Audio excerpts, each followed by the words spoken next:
اعوذ باللہ من الشیطان الرجیم بسم اللہ الرحمن الرحیم یا ایہا الذین آمنوا انفقوا مما رزقناکم من قبل ان یاتی یوم لا بیع فیہ ولا خلۃ ولا شفاعہ والکافرون هم الظالمون۔ صدق اللہ مولانا عظیم۔ اللہ تعالیٰ ارشاد فرماتے ہیں کہ اے ایمان والو، ہم نے تمہیں جو کچھ دیا تم اس میں سے خرچ کرو، اس دن کے آنے سے پہلے جس دن نہ خرید و فروخت ہوگی اور نہ دوستی اور سفارش کام آئے گی۔ اور حقیقت تو یہ ہے کہ کفار ہی اصل ظالم ہیں۔ پیچھے اللہ تعالیٰ نے قتال کا حکم دیا تھا کہ وقاتلوا فی سبیل اللہ، اس کے بعد راہ خدا میں خرچ کرنے کا حکم دیا، من ذا الذی یقرض اللہ قرضا حسنا۔ پھر اس کے بعد حضرت موسیٰ علیہ السلام کی قوم اور طالوت بادشاہ کا تذکرہ کیا، قتال کے سلسلے میں وضاحت فرماتے ہوئے پھر ایک بار اللہ تعالیٰ نے انتہائی مؤثر انداز میں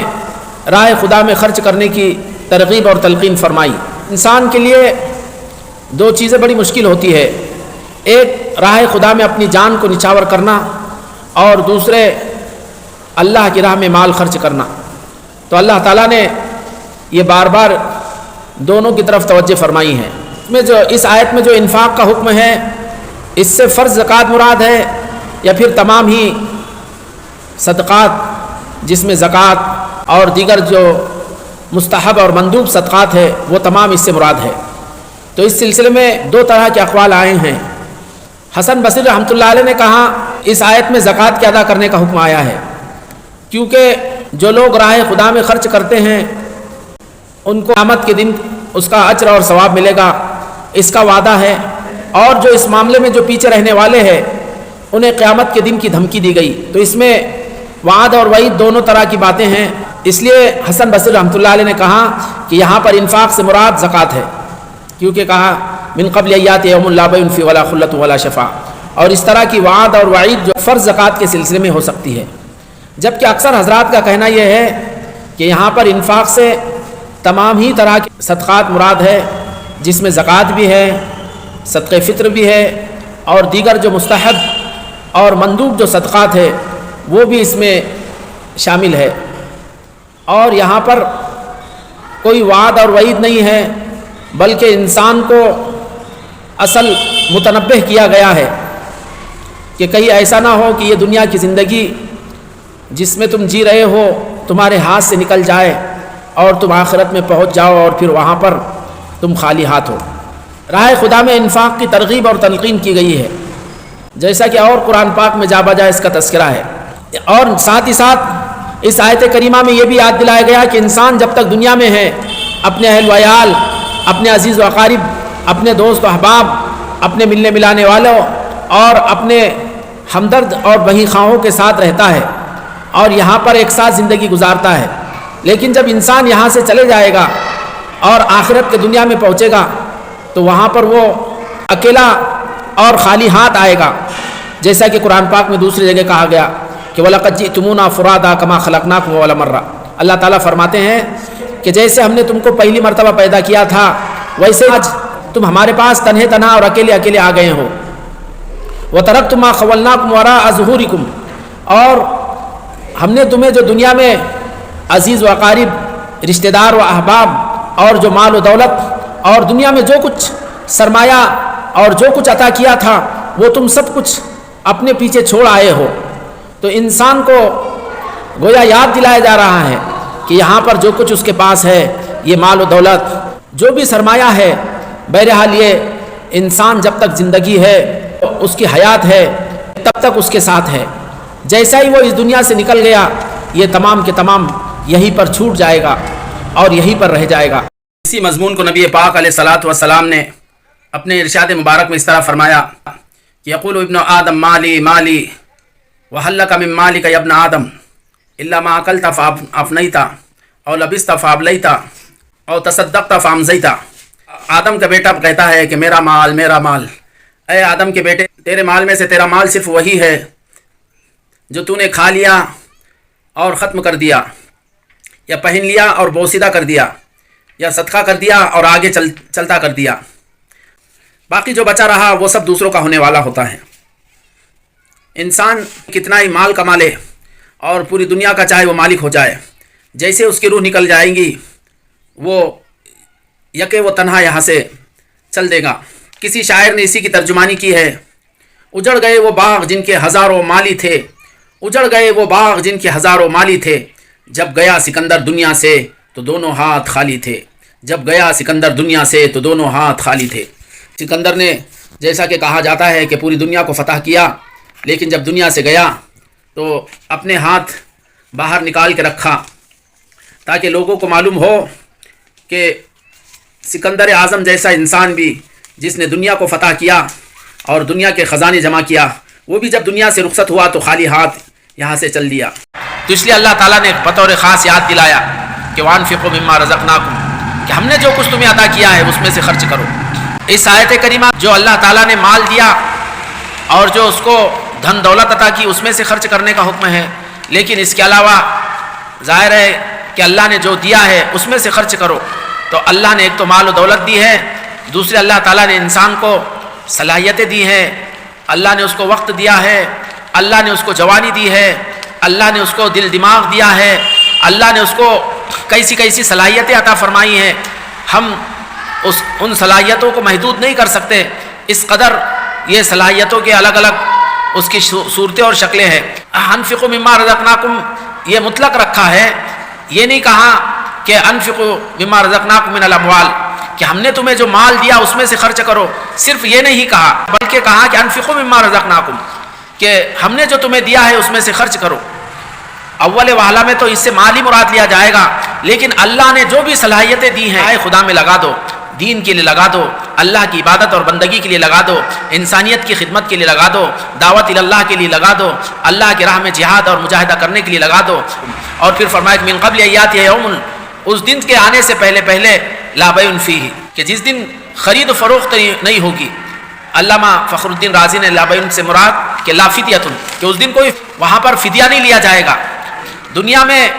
انسان خرید و فروخت کے ذریعے اور تجارت اور کاروبار کے ذریعے اپنے کام چلاتا ہے اور اپنے کام نکالتا ہے۔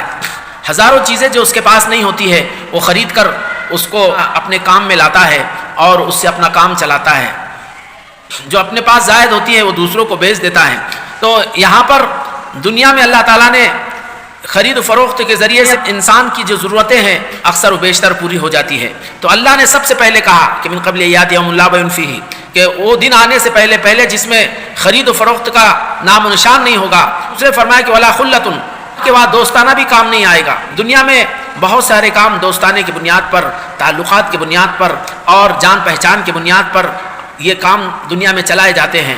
اور کام نکالے جاتے ہیں۔ اللہ نے صاف طور پہ واضح طور پر کہہ دیا کہ ولا خلۃ، کہ وہاں پر دوستانہ بھی وہاں کام نہیں آئے گا۔ اور تیسری بات فرمائی کہ ولا شفاعہ، سفارش بھی وہاں پر سود مند نہیں ہوگی۔ عام طور پر دنیا میں سفارشوں سے کام چل جاتے ہیں، بہت سارے کام سفارش کی بنیاد پر نکال لیے جاتے ہیں اور بہت سارے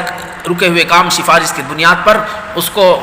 انجام دے دیا جاتا ہے۔ جب قرآن پاک نازل ہوا تھا، ایک طرف مشرکین تھے جو شفاعت کو اپنے لیے ذریعہ نجات سمجھتے تھے، جن دیو دیوتا کی وہ عبادت کرتے ان کے بارے میں ان کا یہ خیال تھا کہ یہ اللہ کے دربار میں ان کا اثر و رسوخ ہے، یہ اللہ کے دربار میں ہماری سفارش کر کے ہمیں نجات دلا دیں گے۔ تو ان سے بھی کہا گیا، ایسے ہی یہود و نصارہ اپنے پیشواؤں انبیاء علیہ السلام اور پیغمبروں کے سلسلے میں اور ان کے جو اولیاء اللہ تھے ان کے سلسلے میں ان کا یہ خیال تھا کہ یہ ہماری شفاعت کر کے ہمارا بیڑا پار کر دیں گے اور ہمیں نجات دلا دیں گے، یہ ان کا خیال تھا۔ قرآن پاک نے ایسے ہی لوگوں کے سلسلے میں کہا وَمَا نَعْبُدُهُمْ إِلَّا لِيُقَرِّبُونَ إِلَى اللَّهِ زُلْفَىٰ، دیوتاؤں کی، ان اولیاء اللہ کی، ان نبیوں کی جو پرستش کرتے ہیں ہم محض صرف اس لیے کرتے ہیں تاکہ کل قیامت کے روز اللہ کے دربار میں ہمیں تقرب دلا دے، اللہ کے ہمیں نزدیک کر دے، بس اس کے لیے ہم عبادت کرتے ہیں۔ تو یہ ان کا خیال تھا، یہ ان کا عقیدہ تھا۔ آج بھی یہی عقیدہ مسلمانوں کے اندر ایک بڑی جماعت ہے جن کے اندر یہ عقیدہ پایا جاتا ہے اولیاء اللہ کے سلسلے میں، وہ یہ خیال کرتے ہیں کہ اولیاء اللہ ہمارا بیڑا پار کر دیں گے اور ہمیں اللہ کے دربار میں ہماری سفارش کر لیں گے۔ ان کا یہ عقیدہ ہے کہ اللہ کے پاس ان کا ایسا مقام اور مرتبہ ہے کہ وہ جس کے بارے میں اور جیسی چاہیں گے سفارش کرنے کا حق رکھتے ہیں۔ اور اس کی مثال ایک بادشاہ سے دیتے ہیں کہ جس کے وزراء ہوتے ہیں، جس کے اعوان و انصار اور مددگار ہوتے ہیں، کہ بادشاہ کا وہ کام انجام دیتے ہیں اور بادشاہ کی ذمہ داریاں سنبھالتے ہیں۔ لہٰذا بادشاہ کے لیے ضروری ہوتا ہے کہ وہ ان اعوان و انصار اور ان مددگاروں کی وہ بات سنے اور جس کے حق میں سفارش کرے، بادشاہ کے لیے ضروری ہوتا ہے کہ وہ اس کو سنے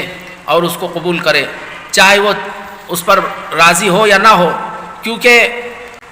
اگر وہ اپنے ان اعوان و انصار اور ان مددگار کو اگر ناراض کر دیں گے تو اس کی حکومت چلنا مشکل ہوگا۔ ایسا ہی وہ نعوذ باللہ اللہ کے ذات عالی کے سلسلے میں ان کا یہ خیال تھا کہ نعوذ باللہ یہ اولیاء اللہ اور یہ ان کی دیوی دیوتا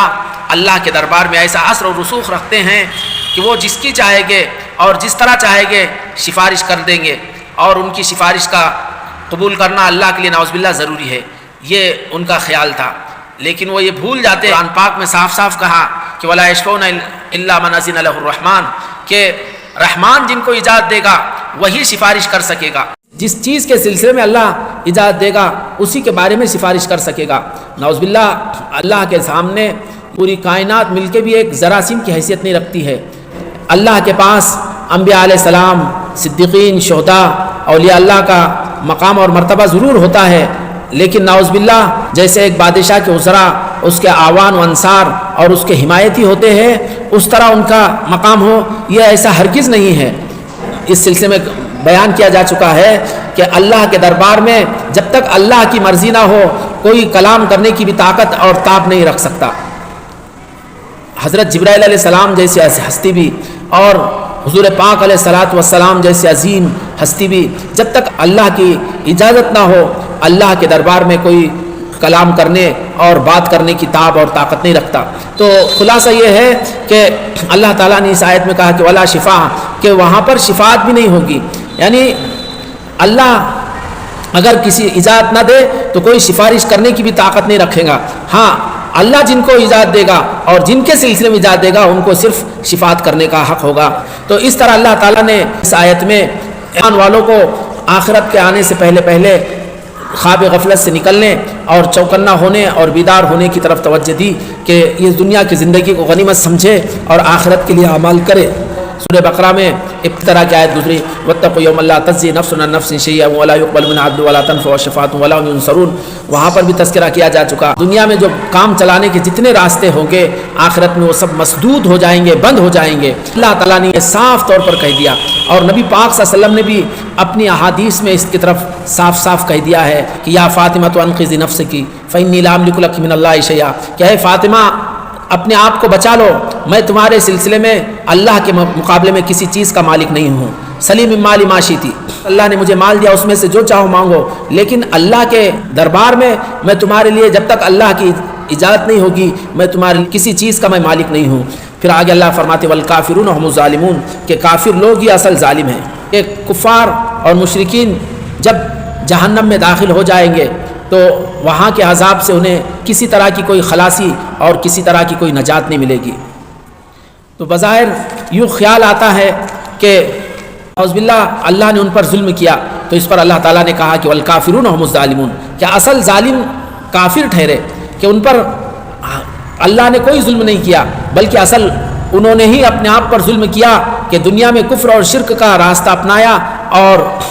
دنیا میں اللہ کے باغی اور منکر رہے،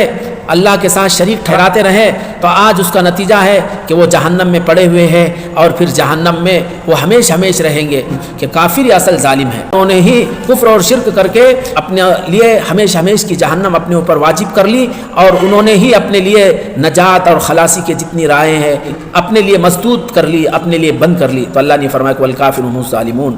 ایک طرف اس میں ایمان والوں کو بھی چوکنا کیا گیا، ایمان والوں کو بھی ڈرایا گیا کہ تم ان کی راہ نہ اپناؤ، ان کے راستے پر نہ چلو۔ عطا ابن دینار رحمۃ اللہ علیہ نے اس آیت کو پڑھا تو یہ کہا الحمدللہ الذی قال والکافرون هم الظالمون،